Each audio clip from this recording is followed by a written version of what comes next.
लक्ष्मी, काली इत्यादि देवी स्वरूपों में विद्यमान हैं। मान्यानुसार सृष्टि रचना काल में एक वृहत पिंड से उत्पन्न आदिशक्ति देवी अंबिका ही त्रिमूर्ति ब्रह्मा विष्णु महेश्वर की जननी होने से, त्रयी वेदमयी होने से, महाप्रलय की त्रिलोकी को अपने में लीन करने से जगदम्बिके श्री विद्या ही मां त्रिपुर सुंदरी हैं। इच्छा शक्ति उनका शिरोभाग है, ज्ञान शक्ति मध्य भाग है तथा क्रिया शक्ति अधोभाग है। इसी से शक्ति त्रयात्मक होने से वह त्रिपुरा कही जाती हैं। पुनः श्री कामराज विद्या की अधिष्ठात्री श्री विद्या का ही नामांतर भी त्रिपुरा है। त्रि अर्थात तीन या त्रिमूर्तियों से, पुरा यानी पुरातन होने से त्रिपुरा यानी गुणत्रयातीता त्रिगुणानियंत्री शक्ति है। तंत्र ग्रंथ त्रिपुरार्णव में त्रिपुरा की निरुक्ति है। तीन नाड़ियां, इड़ा, पिंगला, सुषुम्ना है। वह मन, बुद्धि एवं चित्तरूपी तीन पुरों में वास करने वाली शक्ति है। त्रिपुर सुंदरी 10 महाविद्याओं में से एक है। इन्हें महात्रिपुर सुंदरी, षोडशी, ललिता, लीलावती, लीलांती, ललितांबिका, लीलेशी, लीलेश्वरी तथा राजराजेश्वरी भी कहते हैं। वे 10 महाविद्याओं में सबसे प्रमुख देवी हैं। देवी भागवत में ये कहा गया है, वर देने के लिए सदा सर्वदा तत्पर भगवती मां का श्री विग्रह सौम्य और हृदय दया से पूर्ण है। जो इनका आश्रय लेते हैं उन्हें इनका आशीर्वाद प्राप्त होता है। इनकी महिमा अवर्णनीय है। संसार के समस्त तंत्र मंत्र इनकी आराधना करते हैं। प्रसन्न होने पर ये भक्तों को अमूल्य निधियां प्रदान कर देती हैं। 4 दिशाओं में 4 और एक ऊपर की ओर मुख होने से इन्हें तंत्र शास्त्रों में पंचवक्त्र अर्थात 5 मुखों वाली कहा गया है। मां 16 कलाओं से परिपूर्ण है, इसलिए इनका नाम षोडशी भी है। एक बार पार्वती जी ने भगवान शिव जी से पूछा, भगवान आपके द्वारा वर्णित तंत्र शास्त्र की साधना से जीव के आदि व्याधि, शोक, संताप, दीनताहीनता तो दूर हो जाएगी, किंतु गर्भवास और मरण के असह्य दुख की निवृत्ति और मोक्ष पद की प्राप्ति का कोई सरल उपाय बताइए। तब पार्वती जी के अनुरोध पर भगवान शिव ने त्रिपुर सुंदरी श्री विद्या साधना प्रणाली को प्रकट किया। भैरव्यामल और शक्तिलहरी में त्रिपुर सुंदरी उपासना का विस्तृत वर्णन मिलता है। महायोगेश्वर दत्तात्रेय व ऋषि दुर्वासा आपके परम आराधक थे। इनकी उपासना श्री चक्र में होती है। भगवान परशुराम जी ने मां त्रिपुर सुंदरी साधना तंत्र विद्या महायोगेश्वर दत्तात्रेय से काशी के घाटों पर ही सीखी थी। आदिगुरु शंकराचार्य ने भी अपने ग्रंथ सौंदर्यलहरी में त्रिपुर सुंदरी श्री विद्या की बड़ी सरस स्तुति की है। कहा जाता है कि भगवती त्रिपुर सुंदरी के आशीर्वाद से साधक को भोग और मोक्ष दोनों सहज उपलब्ध हो जाते हैं। त्रिपुर सुंदरी काली का रक्तवर्णा रूप है। काली के 2 रूप कृष्णवर्णा और रक्तवर्णा है। त्रिपुर सुंदरी धन, ऐश्वर्य, भोग और मोक्ष की अधिष्ठात्री देवी है। इससे पहले की महाविद्याओं में कोई भोग तो कोई मोक्ष में विशेष प्रभावी है, लेकिन यह देवी समान रूप से दोनों ही प्रदान करती हैं। इस विद्या के 3 रूप हैं। 8 वर्षीय बालिका बाला त्रिपुर सुंदरी, 16 वर्षीय षोडशी व युवा स्वरूप ललिता त्रिपुर सुंदरी। त्रिपुर सुंदरी की साधना में इनके तीनों रूपों के क्रम का ध्यान रखना आवश्यक है। जिन्होंने सीधे ललिता त्रिपुर सुंदरी की उपासना की, उन्हें शुरू में कठिनाइयों का सामना करना पड़ सकता है। श्री विद्या महात्रिपुर सुंदरी चिर यौवन एवं संपूर्ण कामनाओं को पूर्ण करने वाली 16 वर्षीय युवती रूप में तीनों लोकों में सर्वगुण संपन्न पूर्णता की प्रतीक हैं। देवी आद्याशक्ति अपने तीसरे महाविद्या के रूप में तीनों लोकों में देवी सर्वाधिक सुंदर मनोहर रूप वाली तथा चिर यौवन है। देवी आज भी यौवनावस्था धारण की हुई है तथा 16 कला या पूर्ण संपन्न है। 16 अंक जो कि पूर्णता का प्रतीक है। 16 प्रकार के कलाओं तथा गुणों से परिपूर्ण देवी का एक अन्य नाम षोडशी विख्यात है। देवी प्रत्येक प्रकार की मनोकामनाओं को पूर्ण करने में समर्थ हैं। मुख्यतः सुंदरता तथा यौवन से घनिष्ठ संबंध होने के परिणाम स्वरूप मोहित कार्य और यौवन स्थायी रखने हेतु इनकी साधना उत्तम मानी जाती है। देवी श्री विद्या ही संपत्ति, समृद्धिदात्री, श्री शक्ति के नाम से भी जानी जाती है। इन्हीं की आराधना कर कमला नाम से विख्यात 10वीं महाविद्या धन, सुख तथा समृद्धि की देवी महालक्ष्मी हुई। देवी का घनिष्ठ संबंध पारलौकिक शक्तियों से है। Instant loan up to 5 lakh rupees with Zip EMI. Transfer directly to your bank account. Prepay an easy EMI. देवी का घनिष्ठ संबंध पारलौकिक शक्तियों से है। समस्त प्रकार की दिव्य अलौकिक तंत्र तथा मंत्र शक्तियों की देवी अधिष्ठात्री हैं। तंत्रों में उल्लेखित मारण, मोहन, वशीकरण, उच्चाटन, स्तंभन इत्यादि या इंद्रजाल विद्या देवी की कृपा के बिना पूर्ण नहीं होते हैं। देवी श्री विद्या महात्रिपुर सुंदरी संबंधित सर्वश्रेष्ठ तंत्र पीठ है। कामदेव द्वारा सर्वप्रथम पूजित सती योनि पीठ कामाख्या नाम से विख्यात है। इस स्थान पर समस्त देवताओं ने देवी की आराधना की है।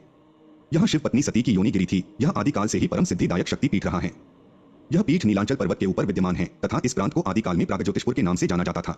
आज यहाँ देवी का एक भव्य मंदिर विद्यमान है, जिसका कूच बिहार के राजवंश ने जीर्णोद्धार करवाया था तथा भारतवर्ष के असम राज्य में अवस्थित है।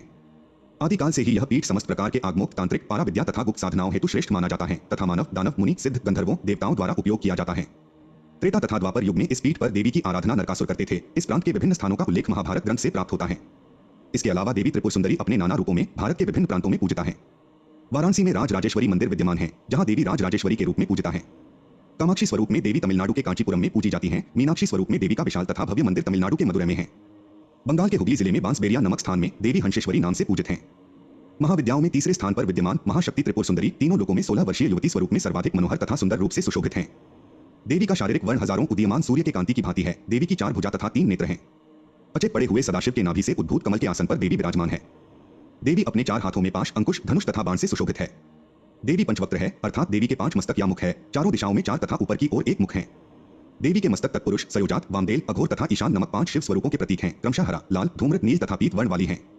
देवी 10 भुजा वाली हैं तथा अभय, वज्र, शूल, पाश, खड़ग, अंकुश, टंक, नाग तथा अग्नि धारण की हुई हैं। देवी अनेक प्रकार के अमूल्य रत्नों से युक्त आभूषणों से सुशोभित हैं तथा देवी ने अपने मस्तक पर अर्धचंद्र धारण कर रखा है।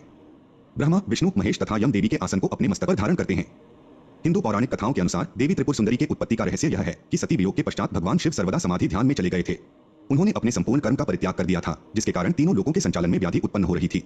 उधर तारकासुर ब्रह्मा जी से वर प्राप्त किया कि उसकी मृत्यु शिव के पुत्र द्वारा ही होगी। वह एक प्रकार से अमर हो गया था। चूंकि सती ने अपने पिता दक्ष के यज्ञ में देह त्याग कर दिया था, जिस कारण शिव जी संसार से विरक्त हो घोर ध्यान में चले गए थे। तारकासुर ने तीनों लोकों पर अपना आधिपत्य स्थापित कर समस्त देवताओं को प्रताड़ित कर स्वर्ग से निकल दिया। वह समस्त भोगों को स्वयं ही भोगने लगा। समस्त देवताओं ने भगवान शिव को ध्यान से जगाने हेतु कामदेव तथा उनकी पत्नी रति देवी को कैलाश भेजा। सती हिमालय राज के यहाँ पुनर्जन्म ले चुकी थी तथा भगवान शिव को पति रूप में पाने के हेतु वे नित्य शिव के सन्मुख जा उनकी साधना सेवा करती थी। कामदेव ने कुसुम सर नमक मोहिनी बाण से भगवान शिव पर प्रहार किया। परिणाम स्वरूप शिव जी का ध्यान भंग हो गया और देखते ही देखते भगवान शिव के तीसरे नेत्र से उत्पन्न क्रोध अग्नि ने कामदेव को जलाकर भस्म कर दिया। कामदेव की पत्नी रति द्वारा अत्यंत दारुण विलाप करने पर भगवान शिव ने कामदेव को पुनः द्वापर युग में भगवान कृष्ण के पुत्र रूप में जन्म धारण करने का वरदान दिया तथा वहां से अंतर्ध्यान हो गए। सभी देवताओं तथा रति के जाने के पश्चात भगवान शिव के एक गण द्वारा कामदेव के भस्म से मूर्ति निर्मित की गई तथा उस निर्मित मूर्ति से एक पुरुष का प्राकट्य हुआ। उस प्राकट्य पुरुष ने भगवान शिव की अति उत्तम स्तुति की। स्तुति से प्रसन्न हो भगवान शिव ने भांड भांड कहा।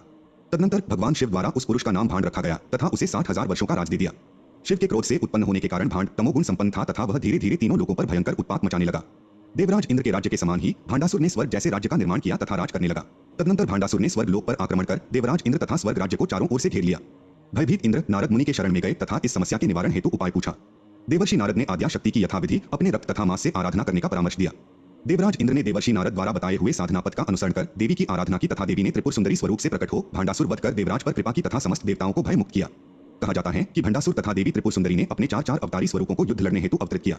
भांडासुर ने हिरण्यकश्यप दैत्य का अवतार धारण किया तथा देवी ललिता प्रहलाद स्वरूप में प्रकट हो हिरण्यकश्यप का वध किया।